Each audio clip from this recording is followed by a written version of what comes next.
At the end, you are going to have to say your one Christmas nap. Oh, yeah. I've got one for you. Here we go. Don't you worry. Hello and welcome along to the Let's Talk Racing YouTube channel. In association with Racing TV, this is our Christmas special. We're going to be previewing all the big racing across the Christmas period. Kempton, Leopardstown, Aintree, all of the above, as well as give our best bets at the end, hopefully some Christmas winners. Are you feeling in the Christmas spirit? I am, very much so, yes. My first Christmas in London this year, and it's taken me back. I think I've brought my body to places it's never been before. But no, looking forward to getting home for a few days over Christmas. Obviously good to spend a bit of family time at home, but more importantly as well, to get time at Leopardstown, which I'm really looking forward to. Some proper Grade 1 action, and I can't wait. Yeah, I'm very jealous of you going over there and enjoying that great racing. December's just one of those months. It's just a write-off. There's just something every day or every other day. Well, this is it. Spend a day recovering and then... Yeah, I've had so many no-show days this month where we've been at like work Christmas parties, then you have a day of kind of Christmas party. feeling sorry for ourselves, then we have another work drinks, then you have a day feeling sorry for yourself, then somebody says, oh, do you want to go for a drink? Yeah, go on. Like, I'm very bad at saying no to these things, but as a result, it's just been a constant cycle, and I can't say I've probably been at my healthiest. No, I think I've put on a stone in the month of December, but New Year, all of that jazz, and we cannot wait to talk about all of that. We're going to talk about the review on the next episode. We're going to review what we're previewing now, and then we're going to do our 2024 Let's Talk Racing sit-down video where we talk about what we want to do with the channel. So hopefully you enjoy that, and if you do enjoy this video, please hit that like button, subscribe to the channel if you haven't already, and do get your comments down below with your Christmas best bet. Equally, we have something to tell you about. And as you were saying, you couldn't say no to going to Leopardstown. Well, you can't say no to this. On the 29th, after racing at Leopardstown, me and Andrew have somehow wangled our way onto a Road to Cheltenham live stream with Ruby Walsh and Lydia Hislop. It's good for them to babysit us for a short period of time. Very much so. They must be thinking, who are these two tin roofers turning up? But we're in a very privileged position where work have obviously given us that opportunity. Fantastic to work with Ruby and Lydia, and fingers crossed we don't make a muck of it. It will be about half an hour after the last race on the 29th on the Racing TV YouTube channel. We'll link everything down below, and we'll also link everything in our community area as well on the channel. So if you do want to watch that, it'd be brilliant for as much of you to go over and show some support, so then they realise that we're not complete spoofers. Yeah, we might need it. Just a few even completely irrational, LTR is massives or anything like that. I'll do whatever it needs. Brown envelopes will be in the post. They will indeed. And then before we actually move on to the racing, a big thing for the anti-post series, just for my selections, Absolute Notions is in the Potemps qualifier at Leopardstown, and it looks quite an ordinary race. Yeah, no, that's very exciting. For myself, doesn't look like Croke Park's going to run at Limerick time. I think he's actually going to end up running in the Lawlers and Ace. I personally don't think he's up to winning a Lawlers and Ace. I hope he doesn't either, because that might sway them towards a Ballymore, but I suspect he might come second or third in that race, maybe be done for toe, and will be all on the Albert Bartlett train. There we go. Some interesting updates with regards to the anti-post selections. Right. There is so much racing to get through. We've got to go. We're going to have to go like the clappers. Yep. I'm going to fire through these, and I need quick, precise opinions.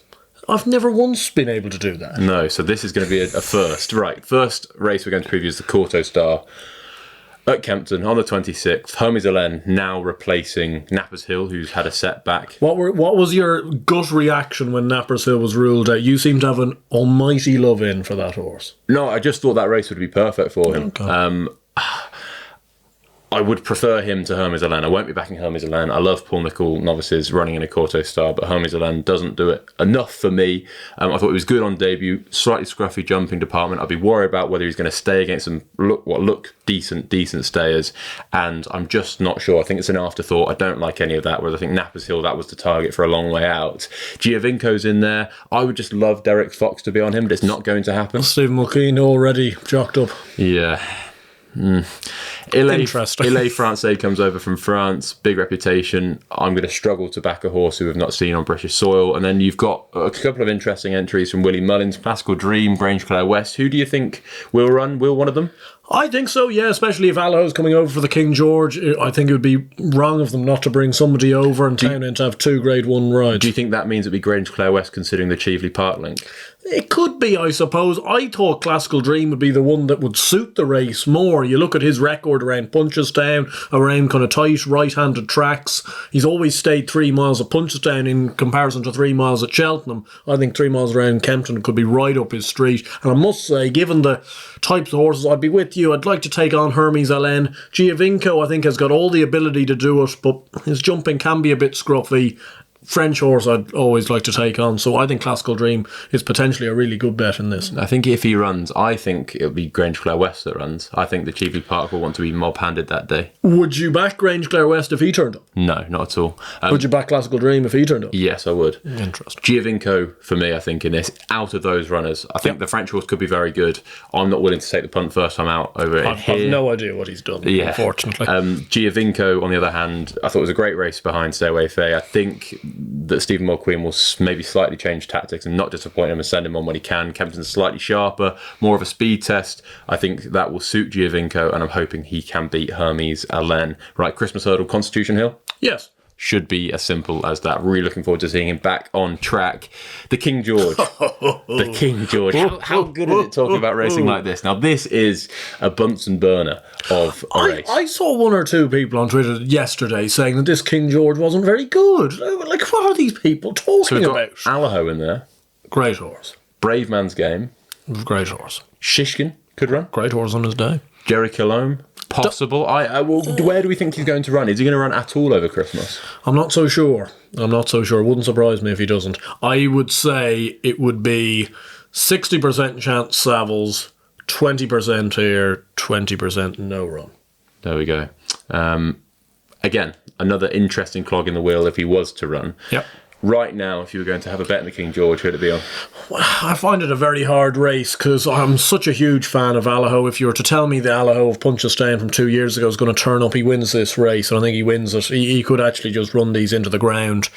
I've been of the opinion ever since the Betfair Chase that if Brave Man's Game was to win one more race in his entire career, Paul Nicholls will ensure it's this race, because I think he's just been there going to himself. Maybe he made the wrong call running him in the Betfair Chase. I think he did, personally. But at the same time, Paul Nicholls is the type of guy and the type of trainer that will love pretty much sticking his middle finger up to everybody and saying, I've done it again.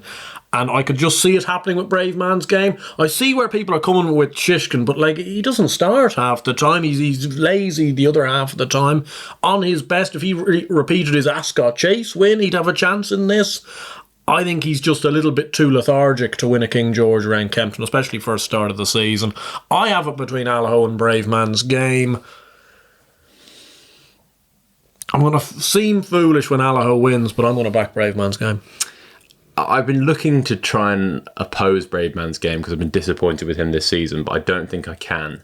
And Brave Man's Game, for me, will be the bet.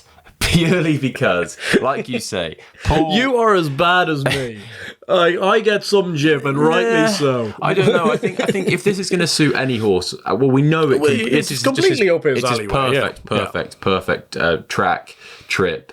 And as much as Allaho was good on return, he beat another Willie Mullins stablemate who probably wasn't there to win, and he's just getting on. He was obviously a far superior horse to Brave Man's Game in his pomp. Yep. I'm not sure he is anymore, and in a home match for Brave Man's Game, I think I'd just about side with him at 11-4. But if he can't win this, I think mine and Brave Man's Game's relationship could be over. No, don't say that. No, I think it could. There's no need to do that. Let's not throw the toys out of the pram. No, I think it could be. Brave Man's Game is like the love of your life. You don't just throw the love of your life away just because she's disappointed you a few times. There might be a new model coming along. Well, perhaps so, but I'll wait to see the new model before I'll allow that be. Okay, we'll go over to Aintree and the Formby Novices Hurdle. In there, we've got Farron Glory, probably expected for Gordon Elliott, Favour and Fortune, Cam Kempton asks, Django Bay, Florida Dreams, Tell Her the Name. Lookaway's in there, 14-1. He's interesting. Did you have a look at this race at all? I did, yeah. I think Lookaway is interesting for the bunch of bouncing Neil King babes from the Midnight Tipper. Look, Farron Glory, obviously, he won the Royal Bond. He wouldn't be one of Gordon's novice hurdlers that I'd be massively kind of overwhelmed by. And I was hoping that Willmount might run in this for Nicky. He's not going to. I thought the interesting one was Florida Dreams. I know he hasn't been very impressive. He only just scraped in the other day at Ayr. He was third in his maiden hurdle there as well. But at the same time, he did win the Grade 2 bumper at the Aintree Grand National meeting. He's the apple of Nicky Richards' eye. I just think there could be a big run in him, and I think he's slightly overpriced from what he is. Yeah, I think with Florida Dreams, I'd be more willing to think long term and think about Aintree Grade 1s, as in at the Aintree Festival. But this is an Aintree Grade. I'm talking about the Aintree Festival. Yeah, but this is an Aintree Grade 1. Yeah, maybe. I think the form line here is Django Bay and Tell Her the Name. Yeah. And considering Tell Her the Name they obviously ran against each other at Ascot. Considering Tell Her the Name has ran again since, I think that might put Tell Her the Name slightly more forward than Django Bay. I think 8-1's a good price, and I like this test for the horse. Yeah, I can see that. What are your thoughts on Lookaway? Do you think he has any chance? I'm not sure he's going to be. Is he not quite quick enough over 2 miles? I don't know. I think he's one of those horses that I think will constantly go forward, make it a real test, and jump well. If there isn't a very quick horse or a superstar in the field, he could win a race like this. Equally, I'm hoping there is probably one better. Yes, I think you'd have to hope, but geez, I'll be off the long run if Lookaway wins a Grade 1 over Christmas. One I wouldn't love is Favour and Fortune. No, wouldn't be for me either. No, I can see that. Over to Leopardstown, plenty of Grade 1s here. Racing Post Novice Chase, Facile Vega runs. Looks like he's going to reoppose in the pocket. Elete Tom's probably run. Mr. Policeman probably run. Facile Vega win?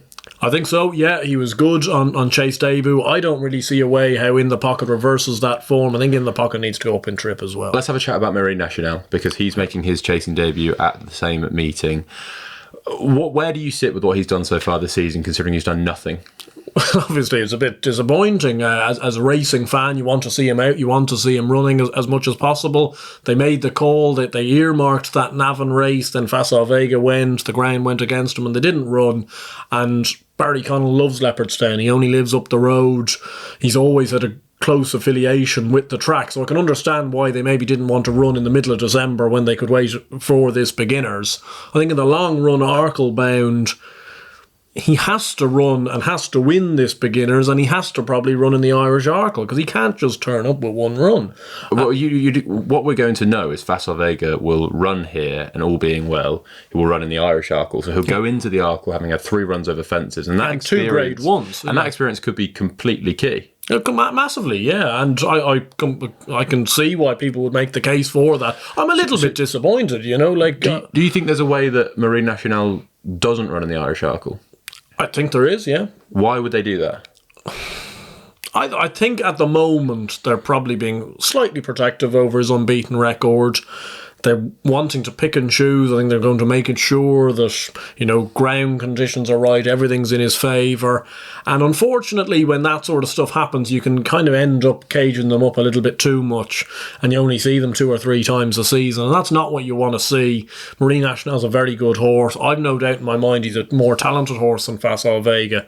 But if we don't see him enough, and he doesn't go into an Arkle with the requisite experience, he's going to be up against it. I agree. I think maybe with novice hurdlers, you can be slightly bumper horses and novice hurdlers, you probably can get away with having 2 runs before a Cheltenham Festival. I think on the odd chance that something goes wrong with Marine Nationale at the weekend, let's just say hypothetically it was to end up on the deck, they're in a real conundrum. They're in a bad spot, yeah. Do you run in an Irish Arkle having come off the back of a fall, or do you find a beginner's chase and all the experience you're going to have before an Arkle is a beginner's chase? Yeah, it's like they're putting an awful lot of pressure on the fact that the 27th has to go well. It has to be perfect, yeah. He has to jump pretty well, he has to stay on his feet, and he has to win. Yeah, he does, and then he's got to... I'm not saying he won't. No, I'm not saying that at all, but... then he's got to go to the Dublin Racing Festival and probably run against Facile Vega or go straight to the Cheltenham. Yeah, you'd like to see him in the Irish Arkle. Him against Facile Vega in the Irish Arkle. Throw even a few of those horses in as well. The Elete Thomas, Mr. Policeman, who I assume will go round now the whole of this year, probably second and third string to Facile Vega, but they're running all these big races. Could be a very good race come February. The open race is the Paddy Rewards Club Chase. Captain Guinness Fav, is he going to get his grade one day? Look, I quite like Captain Guinness, but You always have. I have. I would really, really like to take him on in this race, though. With who? Well, I've been humming and hawing. I'm not a huge fan of Dino Blue, I must say. I know she's getting weight, but I wouldn't be a massive fan over 2 miles. I just think her jumping at times can be a little bit risky, especially up in grade. Gentleman to Me has an awful record first time out. So you're looking at a really hard, aggressive ride on Appreciate It? I did, yeah. And I know that's probably silly, but... You'd imagine Townend will be on. Well, yeah, because Mark Walsh would be on Dino Blue. You'd assume Townend would be on him. I just thought he ran very well, obviously, in the John Durkan under those aggressive tactics.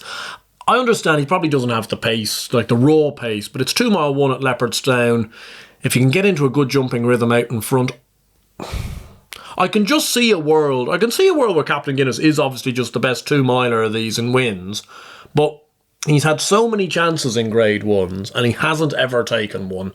And I would just be very sceptical about taking a price that will near on be even money, I would say, about a horse that hasn't done it.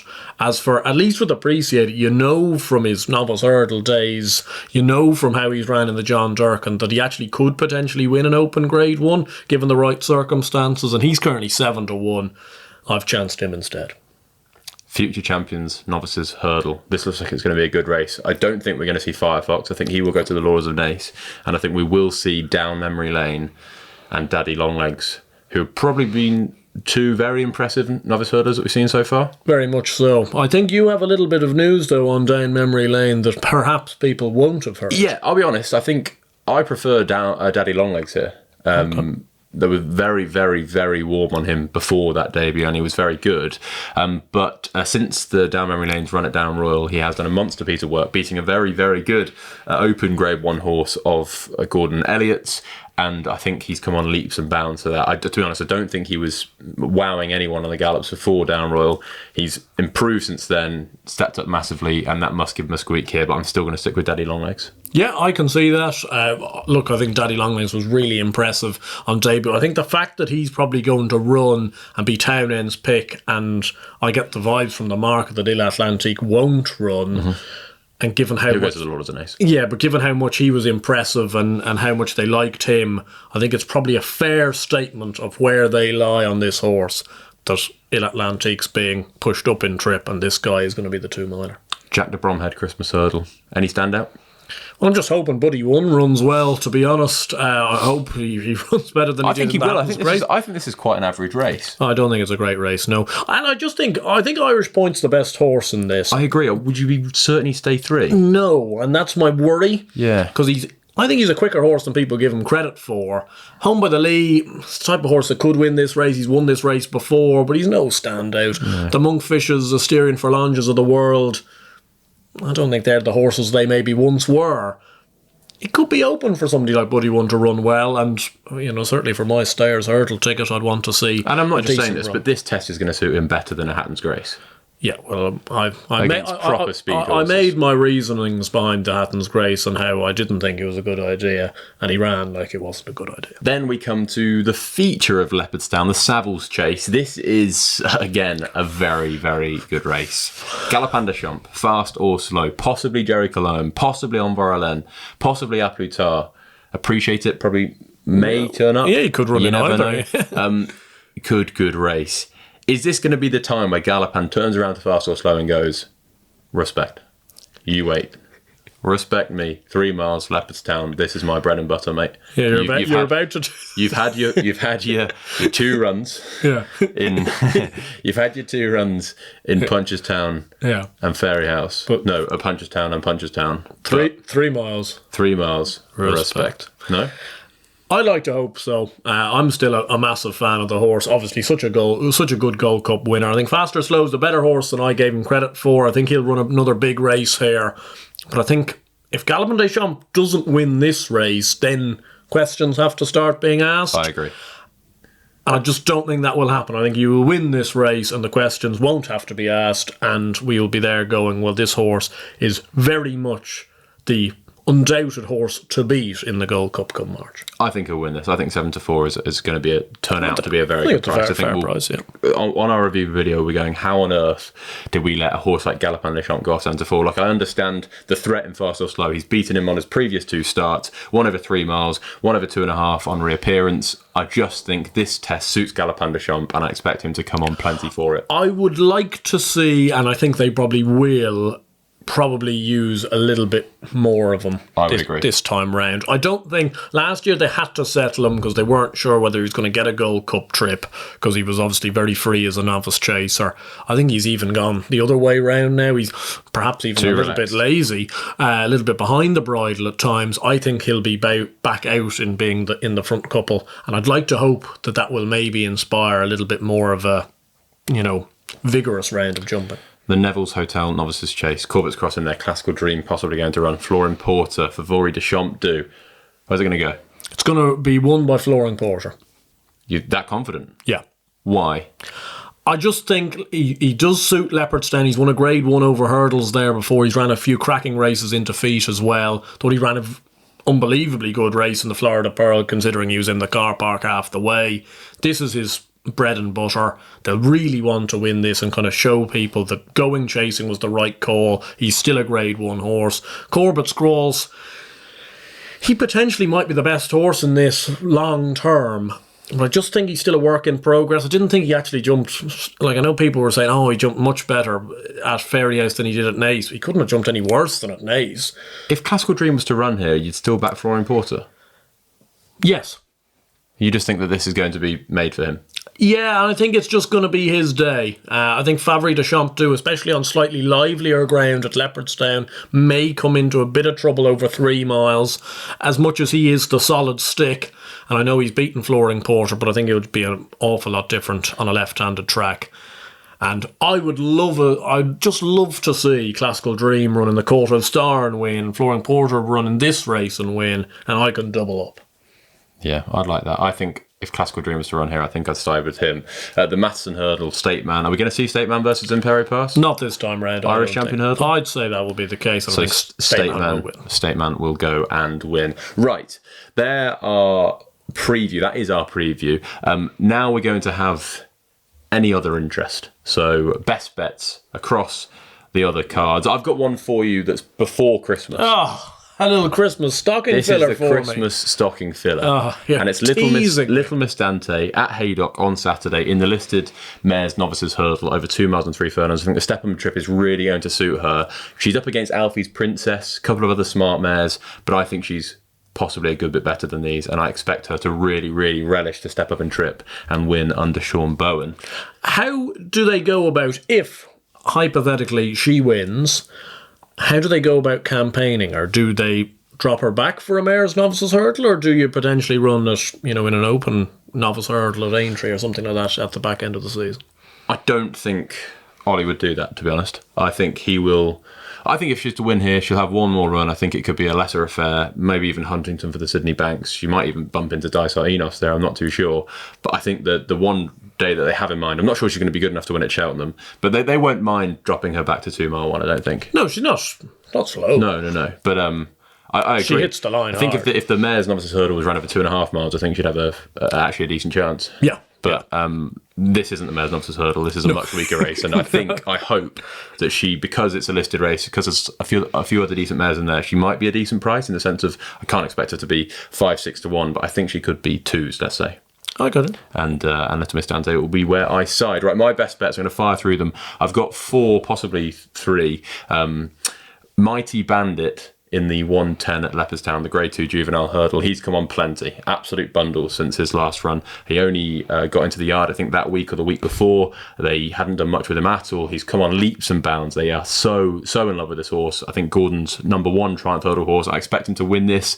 Obviously, Willie's going to run a few newcomers in there. Very interesting. But Mighty Bandit's done it in Ireland and he's come on plenty for it. So Mighty Bandit to win the Grade 2 Juvenile. I was going to side with Croke Park if he went to Limerick, but I'm not sure he is after what you've said earlier, so won't go with him. One horse I'm interested... Sorry, if he runs in Limerick, I'll be all over him myself. I think he could be a half-decent price as well. Not as in, I don't think, again, he's going to be massive, but I think he could be in the 2-to-1 range.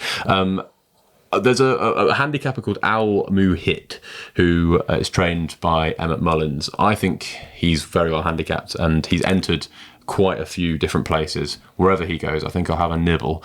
And then my Christmas nap is going to be Sal Carlos. Again, another Ollie Murphy horse, this time at Market Raisin on the 26th, 12:40. He won't want to make a mistake with this horse again. It's a decent race, but when Sir Alex Ferguson comes knocking in a yard like Ollie Murphy, it's obviously a big deal. They thought the world of him before. I think they were slightly disappointed with his run. They're not going to make that mistake again. I think that this is going to be a Christmas winner, and again, might not be a massive price, but a winner is a winner. Then a horse to look forward to is Bunting, who's entered in the 3-mile maiden hurdle at Leopardstown. He's entered at Limerick as well on a couple of occasions. Is he in Bloom's colours? He is in Tony Bloom's colours. There's just a lot of warm chat about him in the sense of a Triumph Hurdle candidate. Be interesting to see if that's true. Just one to watch. He's not going to be a best bet, but one to watch. So Sal Carlos, Mighty Bandit, Al Muhit, and Little Miss Dante, my 4 best bets of the Christmas period, and hopefully a profitable 4. Yeah, I quite like a lot of them. I think hopefully they'll all run well. I've got 6 for you. 6? Yeah, no, I'm really going all in. Now, obviously, hoping that these horses run in their respective races. I know some of them may not, but we're going to have to take that chance. At the end, you are going to have to say your one Christmas nap. Oh, yeah. I've got one for you. Here we go. Don't you worry. Classical Dream in the Kauto Star and Savills Chase, 3-1. I think if he runs in that race, I think he's just the best horse. I'd be slightly wary you might not run.